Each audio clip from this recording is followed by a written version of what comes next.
This is CBC Vancouver News.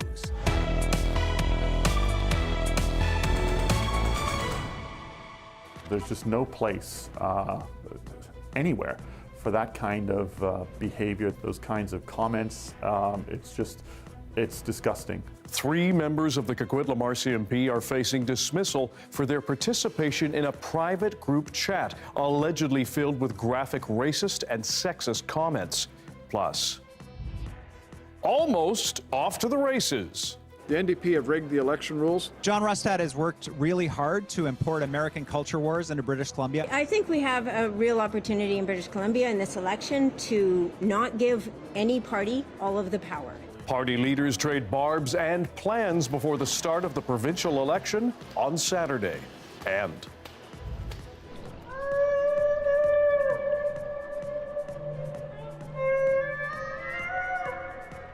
decoding the songs of giants in BC.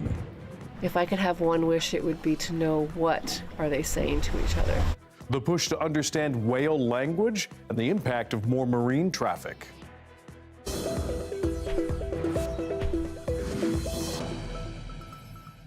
Hello, I'm Dan Burritt. Thanks for joining us. We start with developing news. The union representing striking HandyDART workers in Metro Vancouver says it has reached a tentative agreement with its employer to end their 18-day job action. The Amalgamated Transit Union says members of Local 1724 will hold a ratification vote in the coming days. About 600 HandyDART employees have been off the job since early September, pausing all service except essential medical trips. That strike has left many people who can't use conventional transit with few options to get around. The union says the new contract includes significant wage increases, a key demand of the union. It says the boost in pay will also help address what it calls staffing shortages. Transdev is contracted by TransLink to run HandyDART. CBC News has learned disturbing details of a probe into 3 RCMP officers in Coquitlam. A search warrant obtained by CBC News details alleged racist and misogynistic conversations in a private chat. And as Susanna De Silva reports, there are questions about the organization's culture and what it means for some other investigations. A warning, some of the details in this story are offensive. An officer at this RCMP detachment described the behavior of a dozen of his colleagues as atrocious, telling his bosses about harassment and text chats on police computers and private devices. A search warrant that is part of an internal investigation obtained by CBC News details one officer allegedly bragging in a private chat about using his taser on people who were black and they were unarmed, and in another chat saying, "I just racially profile pulled over a car." And the warrant details in-person conversations, too, with an officer accused of saying Indigenous members of the community all have fetal alcohol syndrome and that they wouldn't go to the reserve because we're not going to help those people. It's absolutely unacceptable. It's not a culture we expect or accept anywhere, frankly. BC Solicitor General in charge of policing says he was briefed this morning. There is a full internal disciplinary process underway, and I expect that will be thorough. And there may well be very serious consequences that flows from that. Consequences not just for officers, but potentially triggering a review of the investigations they were involved in. About cases involving domestic violence and sexual assault, the warrant says one officer called a complaint stupid, that the victim was a dumb Mexican C-word, and that he was going to write it off without investigating further, and called another victim a dumb effing bitch, should have worn a mouthguard. It's disgusting and unfortunately all too predictable. This advocate says she knows of cases at this detachment she believes were mishandled. We know that many RCMP members, we see that in our own work, harbor ideas that are not conducive to effective investigations and to caring about victims and survivors. And while some experts say these actions don't represent most officers, the force is struggling. They're competing with other police agencies for good people, and sometimes they hire people that shouldn't be police officers. And Susanna joins us now with more. Susanna, what is happening to the officers right now? Well, 3 of them have been suspended since June of 2021, but the Solicitor General couldn't say whether or not they are still being paid. So far, they're the only ones facing a code of conduct disciplinary hearing, but that was supposed to start this week, but it has now been delayed until March of next year. And there are concerns that the evidence from those private chat messages may in the end not be admissible because an RCMP officer who was supposed to submit a form to a judge about that evidence within 1 year said he, quote, forgot. And that didn't happen until 27 months later. And what does the RCMP have to say? Well, they commented late this afternoon, and they are calling the allegations shocking and disturbing, but that they wouldn't comment more specifically about the case, though they did say they have made changes so that the disciplinary process happens much quicker. Dan? Susanna Da Silva, thanks very much. The massive fire that destroyed the historic Red Bridge early Thursday morning as arson.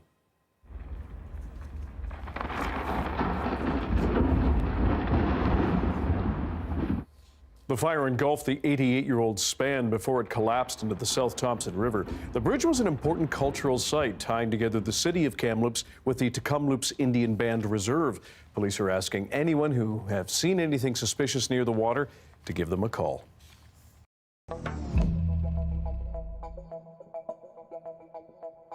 Well, BC's provincial election campaign officially begins Saturday.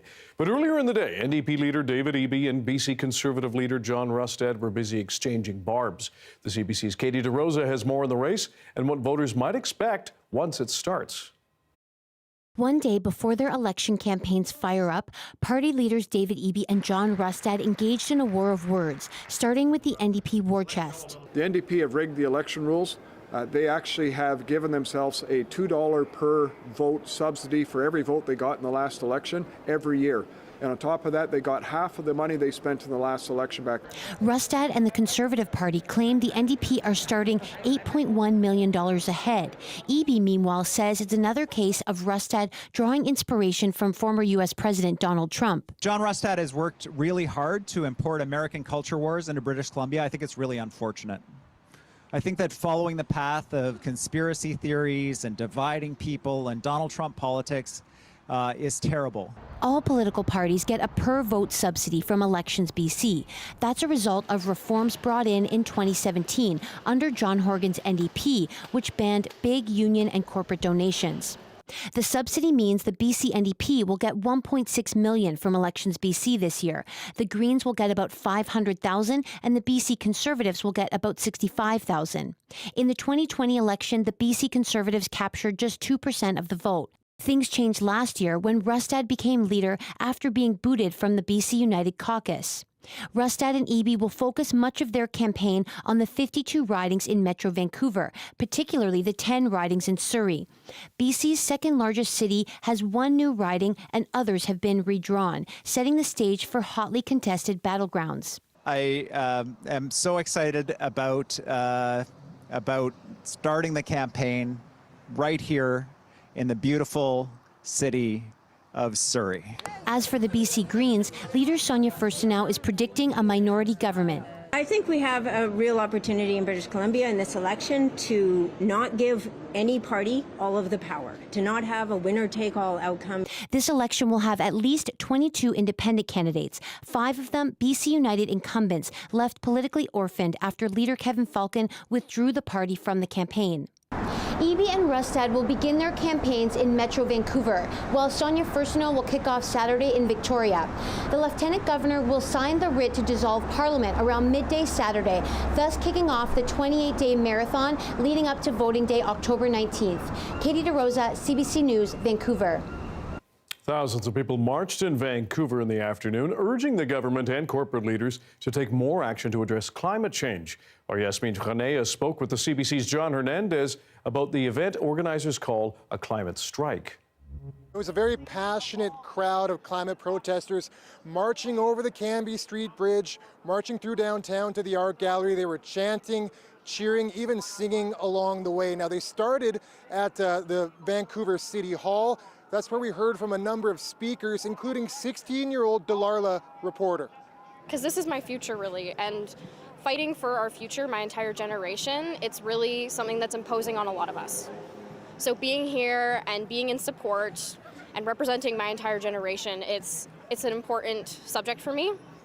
Now, there are a few key goals from the climate strike. One is an end to big oil and gas projects here in BC. The other big issue they've taken aim at is the City of Vancouver's recent decision to reverse a ban on natural gas use in new homes. That ban was approved by the previous City Council back in 2020, but reversed this summer. Natural gas accounts for about 55% of carbon emissions in Vancouver.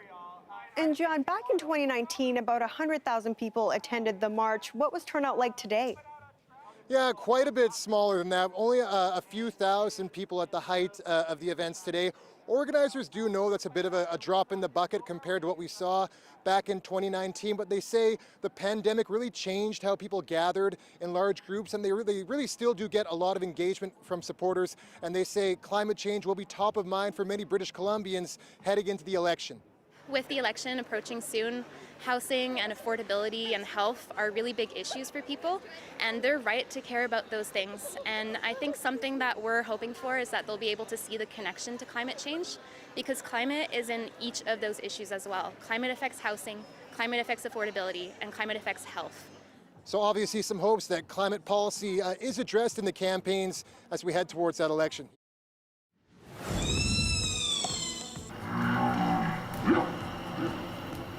What are they saying? Coming up, the push to learn the language of whales amid more boat traffic.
4 hours from Prince Rupert, researchers are working to decode whale songs. Jenny Ray dreams of understanding their languages to decipher what the massive mammals are saying to one another.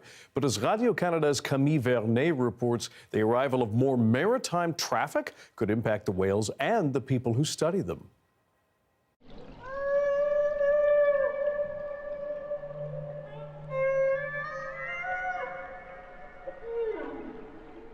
Whenever I hear whales communicating, if I could have one wish, it would be to know what are they saying to each other.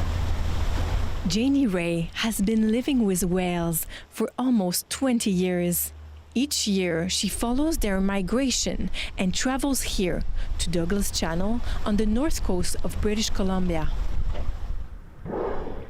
This magnificent show is a regular event here. Touches my heart every single time I see them.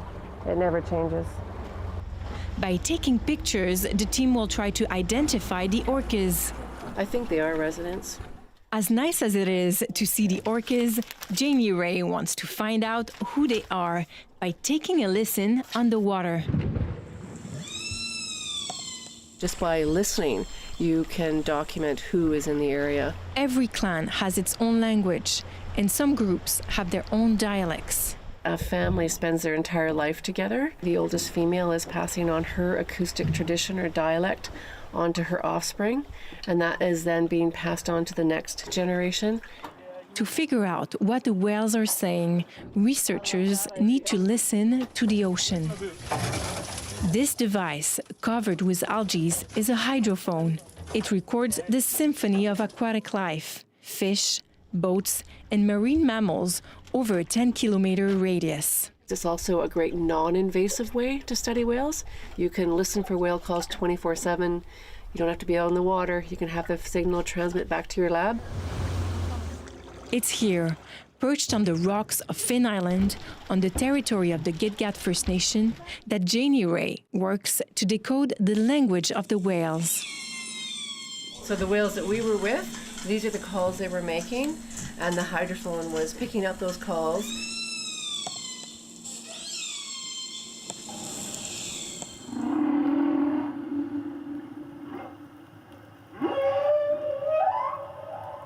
And when whales vocalize, it's music to Janie's ears.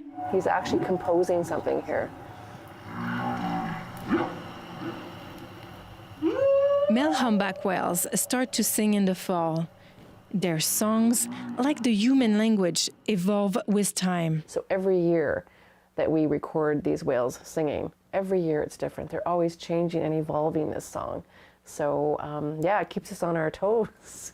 And then that song just is being passed on right down the entire coast of BC. And then as they all start to migrate towards Mexico and Hawaii, somehow those changes are taken with them and those changes are passed on throughout the whole community of the Pacific humpback population. But we just don't know how that's happening. She hopes to solve this mystery with the recordings. But this quiet environment is about to change. In 2025, an LNG terminal will begin operations in Kitimat, located at the end of this channel. That is the pass that these LNG tankers will be coming through. Every 2 days, an LNG tanker will cross the horizon to transport LNG to Asia. The same place where for almost 20 years, Janie has been collecting data on the passage of ships and marine mammals. And then that allows you to look at the overlap of whales and vessels, which is really important when you're looking at the interaction between vessels and how whales react to the presence of vessels, either the noise or just the actual physical presence of a vessel. Whales use sound to communicate, find each other, and forage food. So sound is everything to a whale. They're using sound in every way that we might use sight. In addition to noise pollution, an increase in shipping activity could increase the risk of collisions, and those can be fatal. We know these whales as individuals, and we're seeing the impact of this to the individual level, and we're really afraid of what this is going to do to the population level once these tankers come through. Today, the team is fixing a hydrophone. It's a harsh environment. I think we just go where the whales are, where people want to learn more about the acoustic ecosystems, and that's the environment it is. By recording the sound of whales, it is possible to know their position. We can actually follow that whale, and we start to see the track, and we realize, oh my gosh, we're documenting whale trails. This hydrophone is part of a network of 20 along the west coast. So we reached out to some communities or NGOs that we knew had some hydrophones in the water. We knew there was a number of coastal First Nations that wanted to put hydrophones in the water. So we reached out to these people and we said, hey, how would you feel about joining a collaborative project where we all work together to better understand the acoustic traditions of whales, but also how they're using the entire coast of BC. This network makes it possible to compare quiet area and noisier ones, such as the Vancouver area, home to the southern resident killer whale. To protect them, the Port of Vancouver started the ECHO project. In 2023, 87% of the vessels coming to and from the Port of Vancouver participated in our underwater noise reduction initiatives, which include slowdowns or moving away from key foraging areas. And thanks to their participation, the noise was cut in half. This initiative is voluntary and targets key areas where noise and whales overlap. We're also seeing reductions in air emissions and the reduction in strike risk. LNG Canada says it's taking all necessary measures to avoid collision with whales and limit noise. They promise to use onboard surveillance and travel at the speed of 18 kilometers an hour from July to October. In the Douglas Channel, the sound research work continues. So we've got a signal. With this data, Janie Ray hopes to determine whether the measures put in place are sufficient. And we can finally get to answering that question, how does sound impact the quality and the lives of whales, and how does it impact their ability to forage or communicate or pass on acoustic traditions between each other and families? On this island, where the sound of waves and the song of the whales blends, Janie Ray preserves the sound heritage of the West Coast whales. And as long as there are ears to listen, she hopes to better understand and protect them. Camille Vernet, Radio-Canada on Finn Island near Hartley Bay. There was sunset earlier from Victoria's Inner Harbour. Karis Hogg will have your BC-wide forecast as fall inches ever closer. Stick around.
Hi, I'm Amy Bell, and this is your CBC Inbox.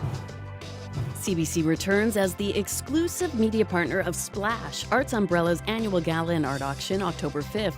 The event supports children and youth programming through arts education. For tickets and information, visit artsumbrella.com. And never miss a special programming series, event, or contest. Subscribe to CBC Vancouver's e-newsletter at cbc.ca/Vancouver Inbox and keep connected with us. The weather update is brought to you by Direct Buy Furnace. To cool and clean the air in your home, call Direct Buy Furnace. Installing Train, the most reliable heating and cooling brand. Karis Hogg has our BC-wide weather forecast as we head into the weekend, at least here on the South Coast. Still summer-y-ish? Oh, yes. Esque?